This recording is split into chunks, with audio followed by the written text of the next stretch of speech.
Beed citizen live update. पाकचे मनसुबे उद्ध्वस्त करणारे ऑपरेशन सिंदूर यशस्वीपणे राबवणाऱ्या भारतीय सैन्याच्या सन्मानार्थ आष्टी पाटोदा शिरूर मतदारसंघाचे माजी आमदार तथा शिक्षण सम्राट भीमराव धोंडे यांच्या मार्गदर्शनाखाली आष्टी पाटोदा शिरूर तालुक्यातील देशभक्तांनी भव्य दिव्य तिरंगा रॅली काढण्यात आली। याला मतदारसंघात उत्स्फूर्तपणे प्रतिसाद मिळाला। या तिरंगा रॅलीत मतदारसंघातील नागरिक मोठ्या संख्येने सहभागी होऊन उत्स्फूर्त प्रतिसाद दिला। तर या रॅलीत युवकांनी मोठमोठे तिरंगे झेंडे फडकत देशप्रेम व्यक्त केले। याबरोबरच असंख्य तरुणांच्या हाती तिरंगा झेंडा घेऊन आष्टी शहरामध्ये रॅली काढून भारत माता की जय, वंदे मातरम, जय जवान जय किसान या घोषणा देत रॅली काढण्यात आली।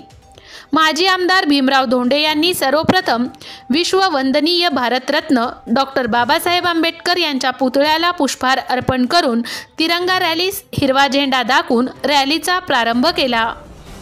भारतरत्न डॉक्टर बाबासाहेब आंबेडकर भवनपासून ते छत्रपती शिवाजी महाराज यांच्या चौकापर्यंत ही भव्य रॅली काढण्यात आली। विविध चौकात महापुरुषांना अभिवादन करण्यात आले। नंतर सीमारेषेवर मातृभूमीसाठी बलिदान देणाऱ्या शूरवीरांना सामूहिक श्रद्धांजली अर्पण केली। देशाच्या मातीसाठी, आपल्या लेकरांसाठी, आपल्या भविष्यासाठी आपल्या प्राणांची तमा न बाळगता लढणाऱ्या भारतीय सैन्याला अभिवादन करण्याकरिता आष्टी शहरामध्ये प्रतिष्ठित नागरिक तथा असंख्य तरुण राष्ट्रीय ध्वज हाती घेऊन रॅलीत सहभागी झाले होते। या प्रसंगी डॉक्टर अजय धोंडे, रामराव खेडेकर, नियामत बेग, पांडुरंग नागरगोजे, रामदास बडे, अजय सवई, अनिल जायभाय आजी माजी पदाधिकारी, लोकप्रतिनिधी आणि आमदार धोंडे यांना मानणारा वर्ग मोठ्या संख्येने उपस्थित होते। सिटीजन लाईव्ह अपडेटसाठी हमीद पठाण, पाटोदा। पत्रकार मित्रांनो, शेतकरी बांधवांनो आणि उपस्थित तरुण मित्रांनो, आपला माहित असेल काश्मीरमध्ये पर्यटकावर गोळे घातलेला अतिरेक्यांनी। कुठून आले ते अतिरेकी? ज्या अतिरेक्यांनी आलेल्या त्या काश्मीरमध्ये त्या लोकांना मारलं, 26 लोक शहीद केले।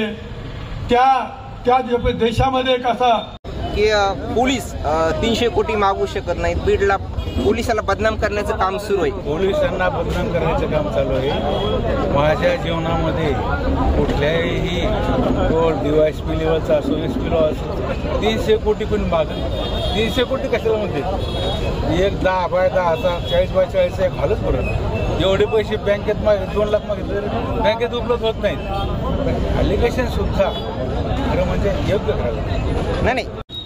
पण 2014 पासून हा नियम बदललेला आहे। जर पाकिस्तानने तिकडून हमला केला तर तसं प्रत्युत्तर द्यायचं काम त्या ठिकाणी आज भारतीय सेना करत आहे। आणि त्यामुळं या देशावर होणारे भरपूर हल्ले न कळत कुठेतरी हे नष्ट झाले, ज्याचे करून आपल्याला माहीत पण नाही। पण या ठिकाणी जो हल्ला झाला तो निश्चितपणे फार दुर्दैवी होता, असं व्हायला नाही पाहिजे। आणि ऑपरेशन सिंदूर नंतर तर मला असं वाटतं पुढचे अनेक वर्ष ते असं विचार पण करणार नाही की आपल्या देशावर परत हल्ला करायला पाहिजे।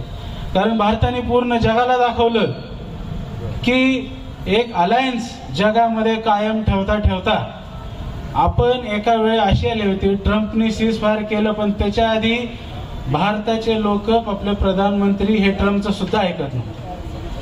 पूर्ण जवळपास 7 ते 8-9 देशांनी पाकिस्तानला समर्थन दिलं, तरी आपल्या साईडनं फक्त 1-2 देश होते।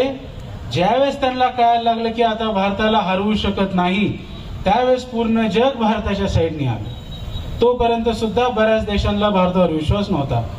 आपण पूर्ण जगाला या ऑपरेशन सिंदूरच्या माध्यमातून दाखवून दिलंय की भारत ही जगातली सर्वात मोठी ताकद। Subscribe now and press the bell icon. Never miss an update.